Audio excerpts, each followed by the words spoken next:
Masih semangat teman-teman bertemu dengan Tuhan? Masih ingat dengan apa? Jargon yang tadi sesi 1? Nah, kalau nanti kita bilang spontan, teman-teman jawab? Saya coba sih. Spontan?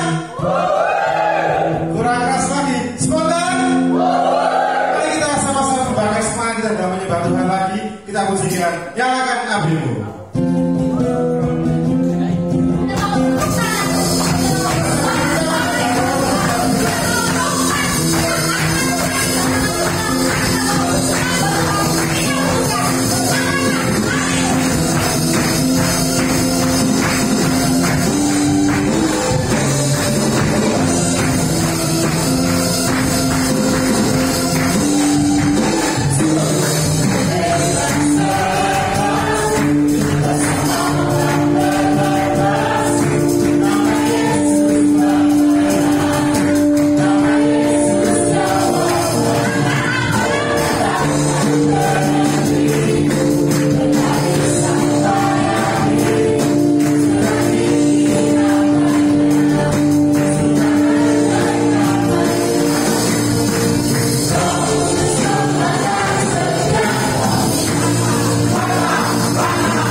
benar bahwa tidak ada kasih di dalam dunia yang seperti kasih-Mu. Dari dulu, sekarang, sampai selama-lamanya, kasih-Mu tetap ada dan tidak pernah berubah. Kami mau mendengarkan firman Tuhan. Urapi kami semua di dalam nama Yesus. Amin. Silakan duduk kembali.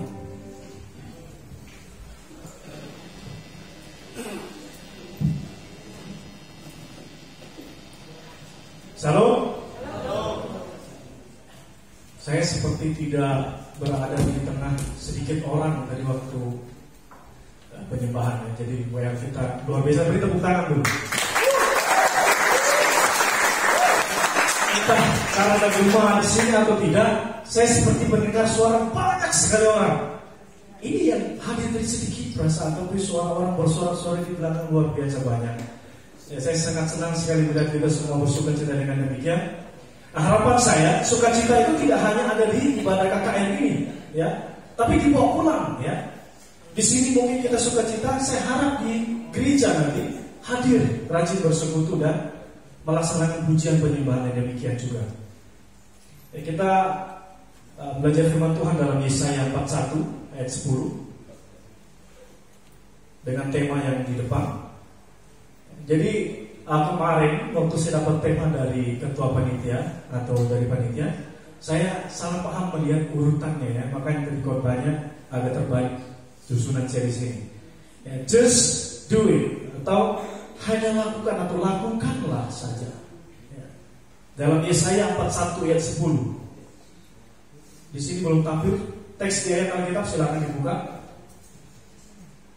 Yesaya 41 ayat 10. Yesaya pasal 41 ayat 10. Kita baca bersama-sama 1, 2, 3. Janganlah takut, sebab aku menyertai engkau. Janganlah hebat, sebab aku ini Allah. Aku akan membuka, bahkan akan menolong engkau dengan tangan kananku yang membawa kemenangan. Nah, tentunya kita mungkin masih ingat, ya, dengan tema sebelumnya, Embrace Your Desire itu tadi, itu konteksnya tentang orang-orang yang ada di sisa reruntuhan. Nah, sekarang ini kita mau bahas tentang orang-orang yang ada di pembuangan, ya. Nah, saya dulu waktu sekolah SD, SMP, SMA itu kalau misalnya disuruh ke depan menyampaikan presentasi khususnya, malu, ya, tidak berani, ya. Saya takut menyampaikan gagasan yang ada di pikiran saya, ya. Saya takut untuk melakukan sesuatu yang baik sebenarnya harus dilakukan, tapi takut, ya, malu sama teman. Ya, bahkan waktu nyapu di depan rumah, ada teman yang lewat langsung dibuang sapunya, malu dilihat temannya. Ya, semua kita pasti punya pengalaman yang menurut kita itu hal positif, hal baik, tapi takut orang lain melihatnya. Ya, kita nyuci di depan rumah, nyuci piring di rumah, kita takut teman-teman kita yang lain, nanti dikira aku yang mengambil dan sebagainya. Ya, nah, ketakutan yang positif itu seharusnya tidak kita, ya, tidak perlu kita jadikan sebagai sesuatu yang membuat kita tuh takut bergerak untuk melakukan sesuatu yang baik. Next ke my point berikutnya. Di dalam teks ini, ya, ada perintah Tuhan mengatakan kepada bangsa Israel supaya mereka tidak perlu takut, ya, karena Tuhan menyertai mereka. Di ayat 40, ayat 10 itu bagian A. Tuhan bilang apa di situ tadi? Janganlah takut. Nah, itu bagian A, ya. Di situ kan ada koma. Nah, Tuhan bilang, ada perintah Tuhan kepada mereka, jangan takut, ya, karena apa? Karena Tuhan menyertai mereka. Di dalam Alkitab Kristen terdiri dari dua bahasa. Bahasa apa yang perjanjian lama, bahasa apa? Ada yang tahu? Ibrani. Perjanjian baru bahasa Yunani. Nah, kalau kita mau belajar Alkitab lebih dalam, ya, kita harus lihat konteksnya. Kalau kita tidak belajar bahasa Ibrani, tanya kepada Pak Pendeta di gereja. Nah, di dalam teks Ibraninya kata jangan, ya, khusus kata jangan takut itu tersebut, kata jangannya ini itu memiliki definisi sebagai kalimat tidak perlu, ya. Jadi kata jangan itu tidak hanya sifatnya jangan, ya, jangan takut, tapi di sini Tuhan bermaksud seperti ini. Kamu bangsa Israel nggak perlu takut, ya. Kalau sudah ada istilah nggak perlu takut, artinya tidak ada sesuatu yang perlu kita khawatirkan, ya.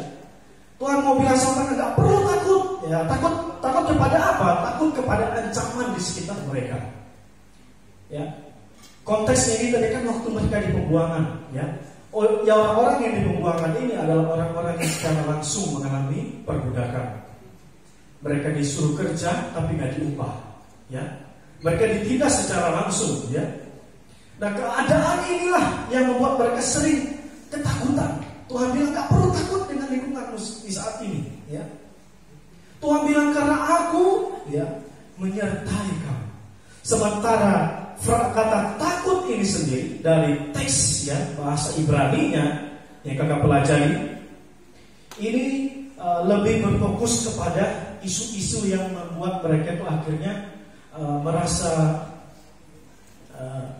merasa minder gitu. Takut terhadap apa? Takut terhadap sesuatu yang membuat mereka itu rasa aduh, ini bahaya nih gitu. Mereka berpikir bahwa keadaan yang sedang ini mereka alami sekarang itu akan dapat mencelakakan mereka, ya. Padahal, ya, hal itu tidak akan terjadi karena Tuhan beserta dengan mereka. Tapi mereka lupa Tuhan bahwa Tuhan beserta dengan mereka karena fokus mereka hanya ada kepada ketakutan mereka saat itu. Karena itu Tuhan bilang aku menyertai, ya. Maksud dari frasa, ya, penyertaan Tuhan. Mungkin ada yang tidak tahu, ya, kalau satu kata dalam bahasa Indonesia itu disebut kata, kalau sudah dua itu disebut frasa, ya.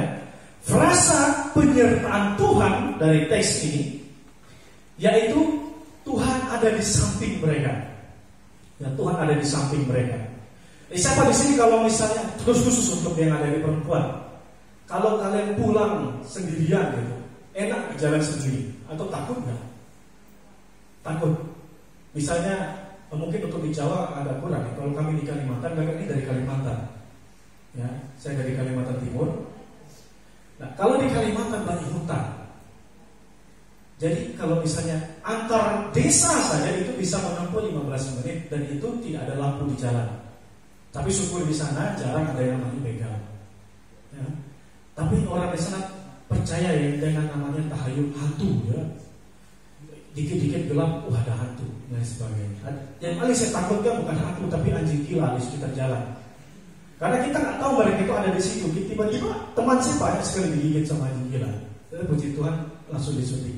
Nah, di saat kita berada di suatu posisi yang tanpa ada yang mendampingi kita sering merasa ketakutan.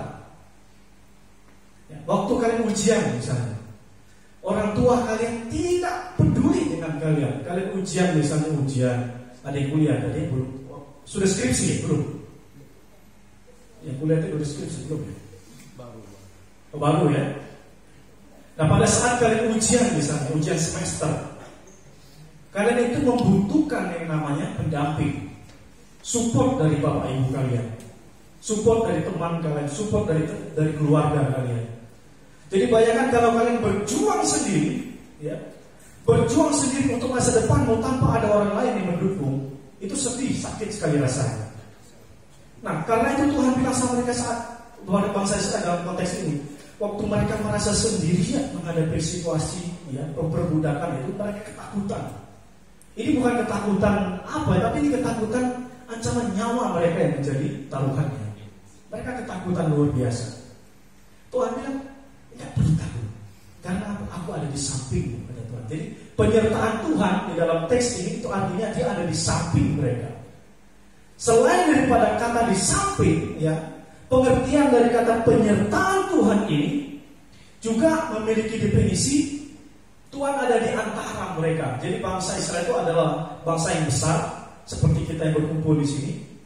Itu seperti ada yang kosong di tengah kita. Dalam pandangan rohani, Tuhan itu ada di tengah kita. Jadi makanya kalau kita penyembahan, kita kita tidak boleh main-main dalam penyembahan.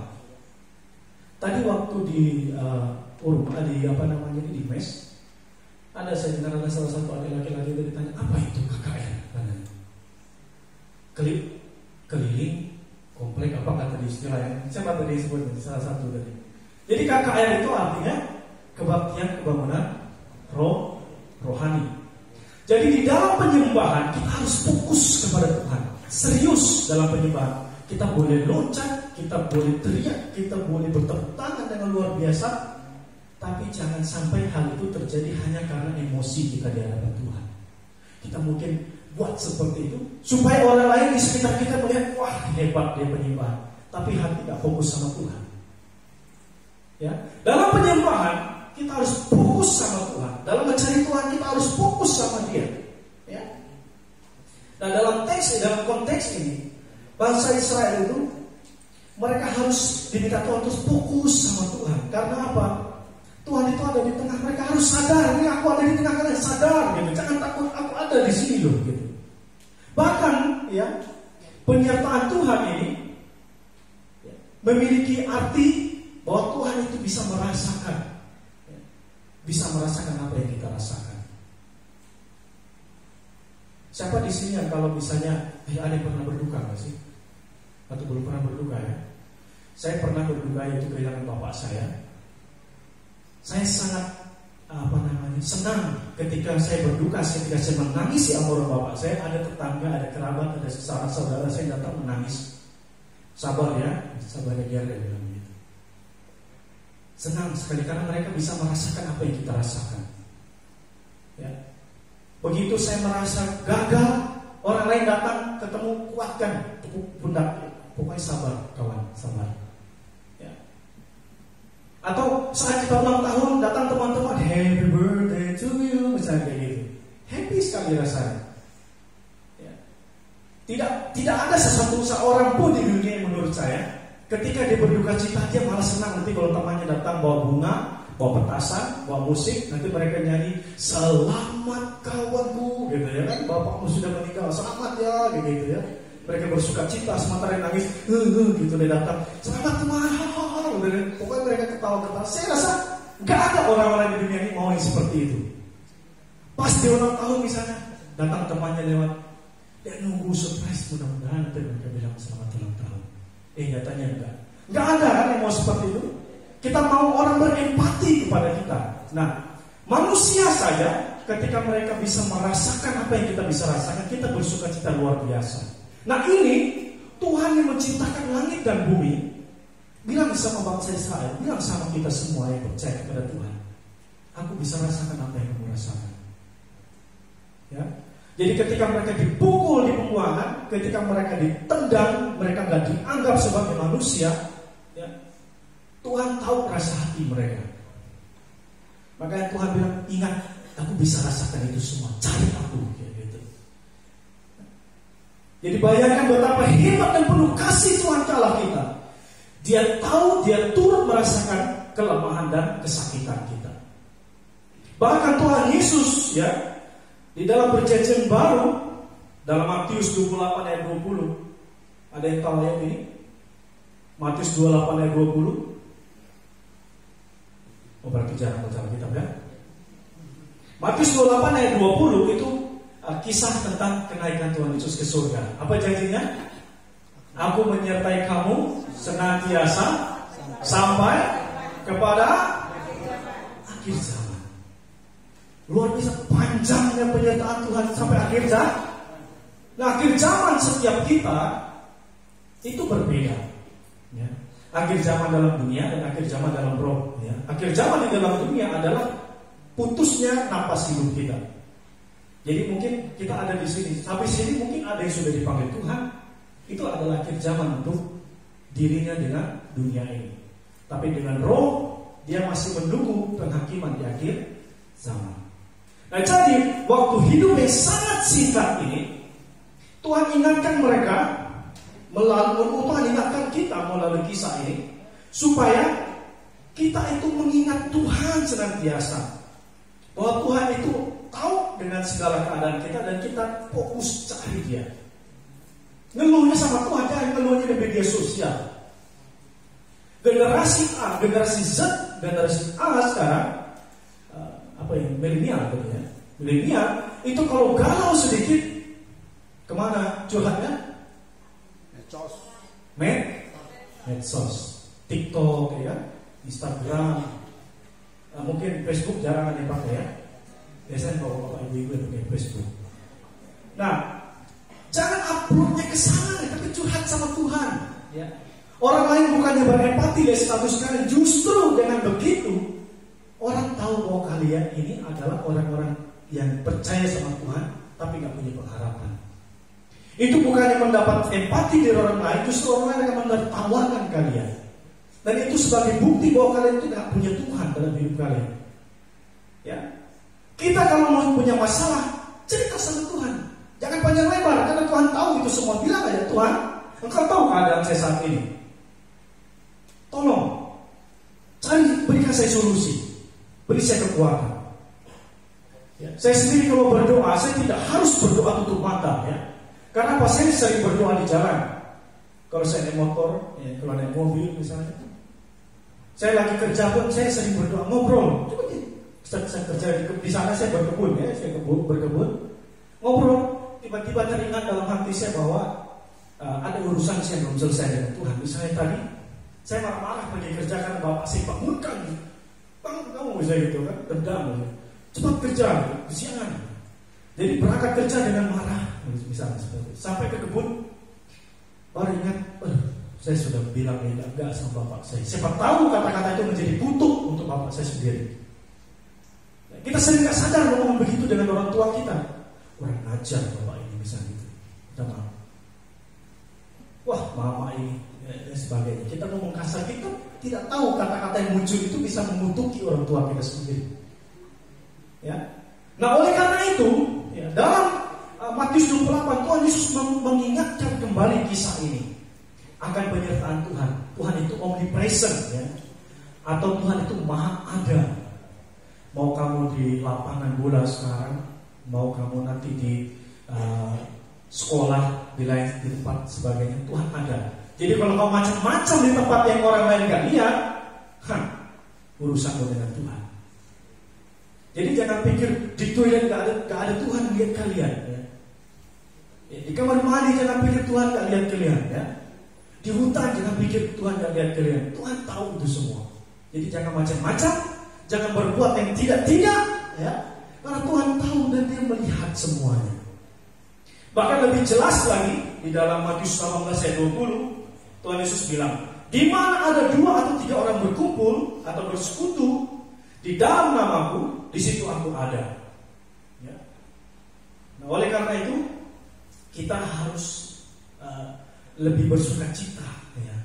Karena kita sekarang tahu bahwa Tuhan yang kita sembah adalah Tuhan yang mengerti kita, keadaan kita. Nah, lalu next berikutnya, di dalam teks ini ada ajakan Tuhan untuk tidak bimbang atau tidak ragu, sebab Tuhan yang dalam konteks ini bangsa Israel, sebab Tuhan yang bangsa Israel sembah, Dia adalah Tuhan yang hidup. Enggak ada istilahnya Tuhan Allah bilang begini, di dunia ini tuh sebenarnya enggak ada Allah lain. Ya. Kenapa enggak pakai istilah Tuhan huruf besar di situ? Itu kalau dalam teks Ibrani tulisannya Yahweh, ya. YHWH. Nah, itu adalah sebutan, ya. Itu adalah jabatan, itu adalah pangkat, atau itu adalah suatu simbol yang menunjukkan kemahakuasaan Tuhan Allah kita. Dan tidak ada yang menguasai, tidak ada yang hidup selain Dia. Jadi kalau ada yang bilang ada Tuhan selain, misalnya seperti itu tidak ada di dalam dunia ini. Tuhan satu-satu di dalam dunia ini adalah Tuhan Allah kita yang kita sembah. Dan itu dibuktikan secara langsung melalui kelahiran Yesus ke dalam dunia ini. Tidak ada Tuhan di agama lain yang bisa menunjukkan dirinya kepada dunia. Hanya Tuhan kita. Makanya kita harus bangga punya Tuhan kita yang hidup. Amin. Nah, dari teks ini kata tidak bimbang itu memiliki makna, itu memperhatikan hal-hal negatif di sekitar kita. Jadi jangan terlalu memperhatikan hal-hal yang membuat kalian down. Selama kalian meraih cita-cita kalian, selama kalian ingin melakukan apa yang menjadi keinginan kalian, jangan fokus kepada kelemahan kalian, tapi fokus kepada apa yang menjadi usaha kalian dalam mencapai itu semua. Jangan seperti bangsa Israel, ya. Mereka fokus dalam kelemahan mereka, sehingga karena kelemahan mereka tadi, mereka akhirnya merasa kecewa, cemas dan bimbang. Karena Tuhan bermaksud supaya bangsa Israel itu fokus sama Tuhan, bukan sama keadaan dan kelemahan mereka. Orang yang mau sukses itu nggak boleh lihat kelemahannya. Misalnya, saya pengen jadi tentara, misalnya gitu. Tapi saya ini nggak kuat lari. Makanya dari sekarang kamu tuh latihan fisik. Fisik itu nggak mungkin begitu kamu lari langsung kuat, enggak. Tapi itu bertahap. Hari ini mungkin kamu cuma 15 menit udah ngos-ngosan. Tapi 1 minggu kamu latihan itu mungkin udah 30 menit, ya, akan terus bertambah. Nah, jadi jangan fokus sama kelemahanmu, ya, tapi fokus kepada usaha, ya, usaha kalian mencapai apa yang kalian mau raih. Makanya di dalam tema ini kan just do it tadi. Nah, just do it ini bersama siapa dulu dalam teks ini? Bersama Tuhan, ya. Jadi kalian ikut libatkan Tuhan di dalam itu semua dan jangan fokus sama apa yang membuat kalian jatuh. Baik, fokus sama usaha kalian. Berikutnya, nah, karena ya, selain daripada itu semua, ya, Tuhan tadi itu mengingatkan mereka dalam teks ini akan janjinya kepada mereka, dan janji ini sudah Tuhan berikan kepada mereka sebelumnya waktu mereka masih setia sama Tuhan. Tadi kan dalam Yesaya itu kita tahu bahwa mereka ini akhirnya terkalahkan karena dosa mereka kepada Tuhan. Nah, waktu mereka hidup berkenan di hadapan Tuhan, mereka itu bangsa yang kuat, tidak dapat dikalahkan. Nah, Tuhan mengingatkan janji ini kepada mereka. Janji apa? Pertama, perlindungan yang bertujuan untuk meneguhkan, yang artinya menguatkan fisik mereka dan mental mereka. Berapa banyak sih anak muda yang zaman sekarang ini begitu masalah, menghadapi masalah langsung pergi cari jembatan yang tinggi-tinggi, lompat ke sungai, padahal di sini bisa berenang, gitu kan? Siapa yang di sini yang berita dari Taiwan atau Cina dari itu, yang meninggal itu kan, bunuh diri misalnya seperti itu? Itu karena mentalnya tidak siap menghadapi masalah. Karena apa? Dia tidak beserta dengan Tuhan. Tetapi orang yang beserta dengan Tuhan akan dikuatkan, baik fisiknya maupun mentalnya. Jadi kalau kamu beserta dengan Tuhan, mentalmu tidak akan pernah mudah digoyangkan. Orang mau hina kamu seperti apapun nggak ngaruh, ya. Fisikmu selemah apapun, Tuhan akan terus kuatkan. Misalnya kamu ngetik, pekerjaanmu banyak sekali hari ini, saya ngetik. Kamu bisa saja kaget nanti kalau kamu tahu ternyata kerjaanmu selesai, walaupun kamu capek, ya. Nah, Tuhan juga akan membentengi, menguatkan, yaitu diberikan keberanian, ya. Keberanian apa? Menghadapi, melakukan apa yang menjadi harapan mereka, untuk do something yang mereka inginkan, dan memenangkan mereka dari perkara mereka. Ini poin yang sangat penting, ya. Setiap persoalan yang dihadapi oleh bangsa Israel, Tuhan selalu janjikan, aku akan memenangkan kalian dari perkara ini. Seperti yang sudah Tuhan lakukan pada mereka sebelumnya. Ada yang tahu cerita tentang tembok Jericho di sini? Tembok Jericho yang roboh, atau perjalanan bangsa Israel keluar dari Mesir. Waktu siang hari Tuhan menyatakan perlindungannya dalam bentuk tiang api atau tiang awan? Tiang awan. Pada malam hari tiang api. Itu adalah bukti nyata bahwa Tuhan itu, ya, akan memenangkan mereka dalam setiap perkara mereka. Kalau Tuhan nggak begitu, mereka udah mati di padang gurun. Siang hari itu sangat panas sekali di padang gurun. Tapi malam hari airnya lebih dingin daripada air di sini, ya. Cuacanya sangat dingin sekali dan mereka bisa mati kan itu, tapi Tuhan beri perlindungan. Next. Janji berikutnya yaitu pertolongan dari Tuhan dalam saat mengalami kesusahan. Maka dari kata menolong dalam teks ini adalah dilindungi dan dibantu oleh kuasa Tuhan secara langsung. Jadi kuasa Tuhan secara langsung yang membantu mereka.